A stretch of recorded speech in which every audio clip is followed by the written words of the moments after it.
जय हिंद साथियों, जय श्री राम, जय बजरंगबली, हर हर महादेव। मित्रों, आज श्री रामचरितमानस अक्षरशः कथा ज्ञान यज्ञ के अगले दिवस में पृष्ठ संख्या 457, दोहा संख्या 255 से आगे बढ़ रहे हैं।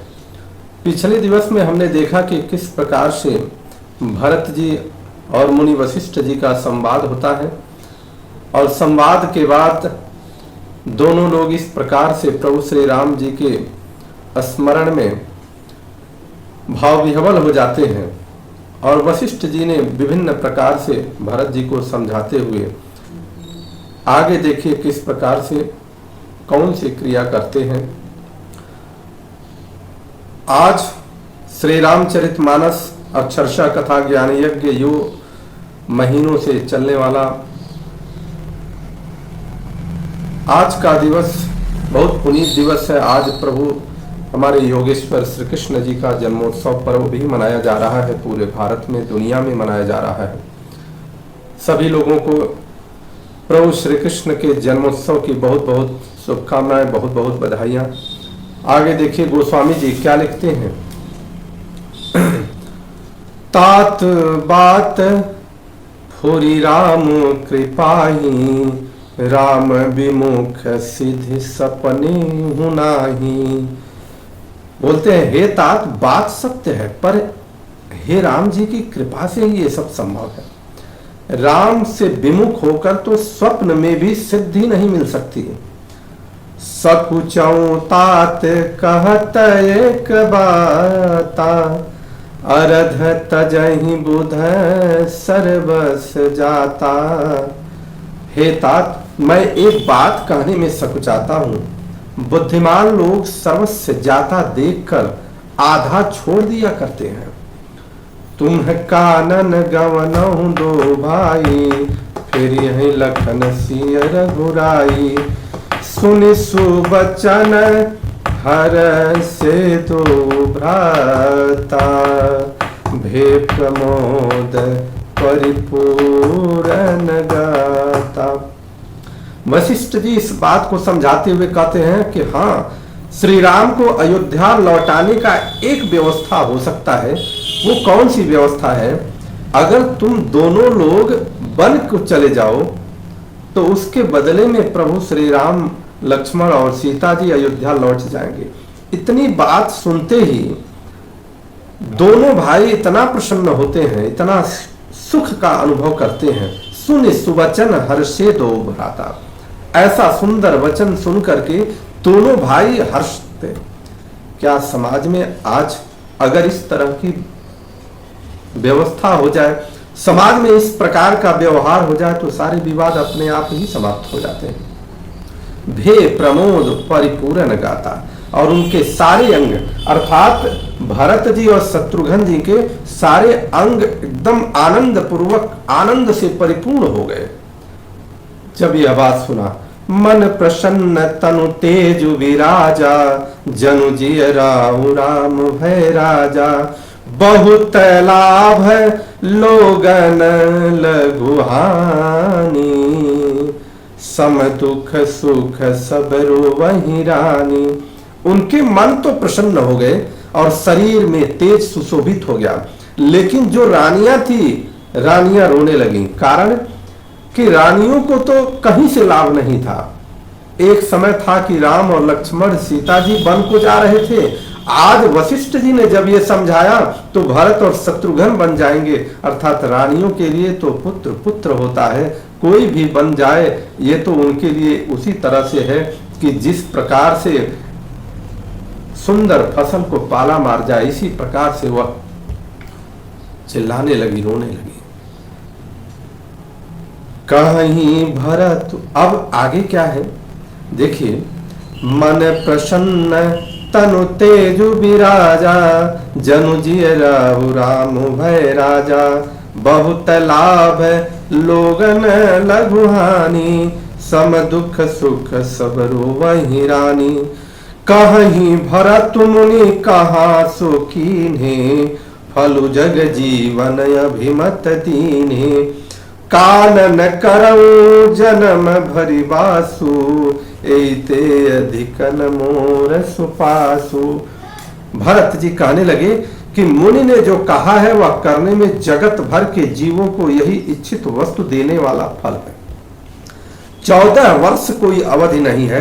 हमारे भैया राम, लक्ष्मण और माता सीता जी अगर वो अयोध्या के लिए लौट जाते हैं तो कानन करऊं जन्म भरि वासो, मैं जीवन भर वन में निवास करूंगा। एहते अधिक न मोर सुपासो, मेरे लिए इससे बढ़कर कोई सुख नहीं होगा। ऐसा भरत जी का भाव देखने को मिलता। अब जब इस प्रकार का भाव प्रकट करते हैं तो अंतर्जामी राम सिया तुम सर्वज्ञ सुजान, जो फुर कहूं तनाथ निज कीजिए वचन प्रवान। श्री रामचंद्र जी और सीता जी हृदय को जानने वाले हैं और आप सर्वज्ञ और सुजान हैं। भरत जी ऐसा कह रहे हैं कि वो सभी लोग तो हृदय को जानने वाले हैं और आप सर्वज्ञ और सुजान हैं। यदि आप यह सत्य कह रहे हैं तो हे नाथ अपने वचनों को प्रमाण कीजिए, उसके अनुसार व्यवस्था कीजिए। भरत वचन सुनी देखी सनेहु, सभा सहित मुनि भय विदेहु। भरत महा महिमा जल राशि, मुनि मति ठाही तीरय बलासी। भरत जी के वचन सुनकर उनका प्रेम देखकर सारी सभा सहित मुनि वशिष्ठ जी विदेय हो गए। अर्थात सभी लोग उनके प्रेम को, अपने भाई अपने प्रभु श्री राम जी के प्रेम का समर्पण देखते हुए वशिष्ठ जी और पूरी सभा अपने देह विदेय होना का मतलब सुध बुध को खो दिए। भरत जी महान महिमा समुद्र, मुनि की बुद्धि उसके तट पर अबला स्त्री के समान खड़ी है। अर्थात यहां स्पष्ट होता है कि भरत का प्रेम इतना महान समुद्र का रूप ले लिया है कि मुनि वशिष्ठ जी अपने आप को एक अबला स्त्री के समान एक किनारे खड़ा हुआ महसूस करते हैं। यही एक ऐसा समय आता है कि जब वशिष्ठ जी ने ये भाव पैदा किया कि आज गुरु से शिष्य को शिक्षा नहीं मिल रही है, आज शिष्य से गुरु को शिक्षा मिल रही है। इस जगत में पहली बार ऐसा हुआ कि जब कोई भी शिष्य अपने गुरु को शिक्षित कर रहा है, अनजाने में कर रहा हो तो भी कर रहा है। गाचह पार जतनु ही हेरा, पावती नावन बोहि तुबेरा। और करी को भरत बड़ाई, सरसी सौपिक सिंधु समाई। गुरु वशिष्ठ जी अपने आप को एक अबला स्त्री के समान समुद्र के किनारे खड़ा हुआ देखते हैं और समुद्र पार जाना चाहती हो वह स्त्री, इसके लिए उसने हृदय में उपाय भी ढूंढा है, ऐसा वो भाव प्रकट करते हैं। पर नाव, जहाज या बेड़ा कुछ भी नहीं पाती भरत जी की बड़ाई, और कौन करेगा? तलैया की सीपी में भी कहीं समुद्र समा सकता है क्या? क्या इस प्रकार से भरत के प्रेम की बड़ाई कोई कर सकता है? वशिष्ठ जी कहते हैं कि कोई भी अब भरत की महिमा का गान नहीं कर सकता। भरत मुनि ही मन भीतर भाए, सहित समाज राम पहियाए। मुनि वशिष्ठ जी के अंतरात्मा को भरत जी बहुत अच्छे लगे और वे समाज सहित श्री राम जी के पास पहुंच गए। प्रभु प्रणाम करि दीन है सुआसनु, बैठे सब सुनि मुनि अनुशासनु। प्रभु श्री रामचंद्र जी ने प्रणाम कर उत्तम आसन दिया और सब लोग मुनि की आज्ञा सुनकर के बैठ गए। बोले मुनि बरु वचन विचारी, देश काल अवसर अनुहारी। श्रेष्ठ मुनि देश काल और अवसर के अनुसार विचार करके वचन बोले। देखिए यहाँ कितनी सुंदर ज्ञान है कि हमें किसी भी प्रकार के वक्तव्य को देश काल और अवसर के हिसाब से ही बोलना चाहिए। प्रत्येक हमारा वचन हर जगह के लिए शोभित नहीं होता है। हमारा वचन समय की स्थिति को देखते हुए, देश की स्थिति को देखते हुए और अवसर को देखकर ही निकलना चाहिए। सुनहु राम सर्वज्ञ सुजाना, धर्म नीति गुण ज्ञान निधाना। धर्म, नीति और गुण और ज्ञान के भंडार राम जी को कहते हैं कि हे राम सुनिए, सबके उरयंतर बसहूं जानहु भाव कुभाव, अपुर जन जननी भरत हित होई सो कहियहु पाव। आप सबके हृदय के भीतर बसते हैं और सबके भले बुरे भाव को जानते हैं, जिससे पूर्ववासियों का, माताओं का और भरत का हित हो वही उपाय करिए। मुनि वशिष्ठ जी ने प्रभु श्री रामचंद्र जी से ऐसी वाणी कही। आरत कहीं विचारी न काऊ, सूझ जुआरी आपन दाऊ। आर्त अर्थात दुखी लोग कभी विचार कर नहीं कहते। दुखी लोग हमेशा अपने हृदय का भाव ही कह देते हैं, जैसे कि जुआरी को अपना ही दाव सूझता है। सुनी मुनि बचन कहत रघुराऊ, नाथ तुम्हारे ही हाथ उपाऊ। मुनि के वचन सुनकर श्री रघुनाथ जी कहने लगे, हे नाथ, उपाय तो आप ही के हाथ है। सब कर हित रुख राउरी राखे, आयसु किए मुदित फुर भासे। प्रथम जो आयसु मो कहूँ होई, माते मानि करो सिख सोई। आपका रुख रखने में और आपकी आज्ञा को सत्य कहकर प्रसन्नता पूर्वक पालन करने में ही सबका हित है।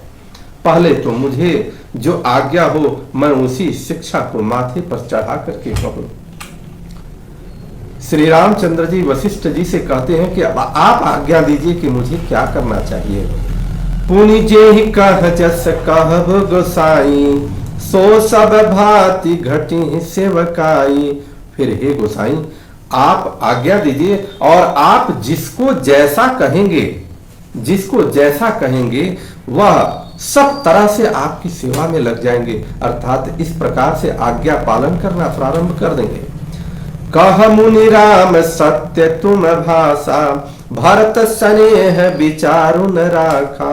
हे राम, अब वशिष्ठ जी कह रहे हैं कि तुमने सच कहा, पर भरत के प्रेम ने विचार को नहीं रहने दिया।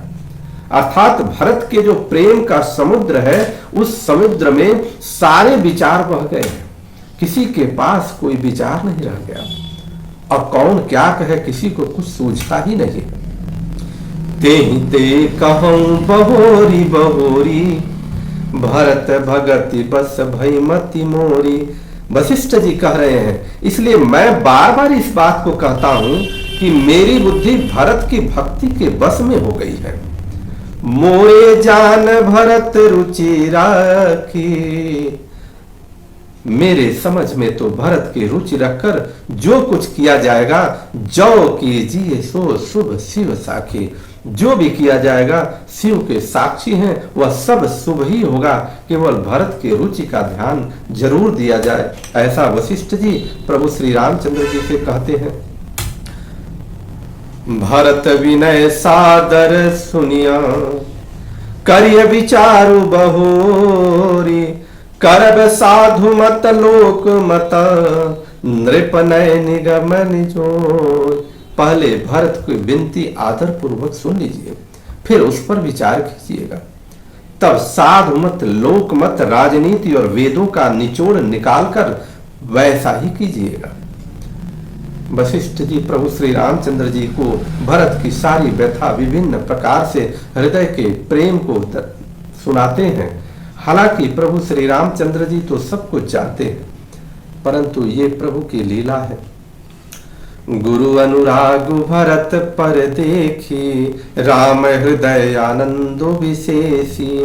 भरत जी पर गुरु जी का जो स्नेह प्रभु श्री रामचंद्र जी ने देखा तो उनके हृदय में हर्ष का समुद्र उमड़ आया, विशेष हर्ष उत्पन्न हुआ। वह सोचते हैं कि हमारे गुरु जी भरत जी को कितना प्रेम करते हैं। भरत ही धर्म धुरंधर जानी, निज सेवक तन मानस बानी। भरत जी को धर्म धुरंधर और तन मन वचन से अपना सेवक जान करके बोले, गुर आयसु अनुकूला, बचन मंजू मृदु मंगल मूला। नाथ सपथ पितु चरण दुहाई, भयउ भुवन भरत सम भाई। श्री रामचंद्र जी गुरु की आज्ञा के अनुकूल मनोहर, कोमल और कल्याण के मूल वचन बोले। कहे, हे नाथ, आपकी सौगंध और पिताजी के चरणों की दुहाई है। विश्व भर में भरत के समान भाई कोई हुआ ही नहीं। जे गुर पद अम्बुज अनुरागी, ते लो कहूं वेदहूं बड़ भागी। राउर जा पर यस अनुरागु, को कहीं सकई भरत कर भागु। जो लोग गुरु के चरणों के अनुरागी हैं, वे लोक में भी और वेद में भी बड़ भागी होते हैं। जिस पर आपका स्नेह ऐसा है, उस भरत के भाग्य को कौन कह सकता है।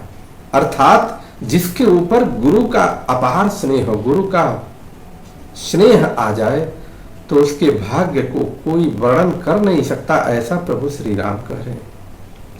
लखी लघु बंधु बुद्धि सकुचाई, करत बदन पर भरत बड़ाई। भरत कहीं सोई किए भलाई, अस कहीं राम रहे अरगाई। छोटा भाई जानकर भरत के मुंह पर उसकी बड़ाई करने में मेरी बुद्धि सकुचाती है। फिर भी मैं यही कहूंगा कि भरत जो कुछ कहे वही करने में भलाई है। ऐसा कहकर श्री राम जी चुप हो गए। देखिए कितनी कुशल नेतृत्व करते हुए, कितनी कुशल वाक पटुता के साथ प्रभु श्री रामचंद्र जी ने कहा, पूरे सभा का नेतृत्व किया और कहा कि जो भरत कहते हैं उसी को करने में भलाई है। प्रभु की रचना कितनी सुंदर और मनोहर है, इसको देखने की आवश्यकता है।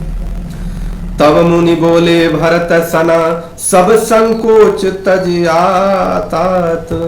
कृपा सिंधु प्रिय बंधु सना, कहूं हृदय कै बात।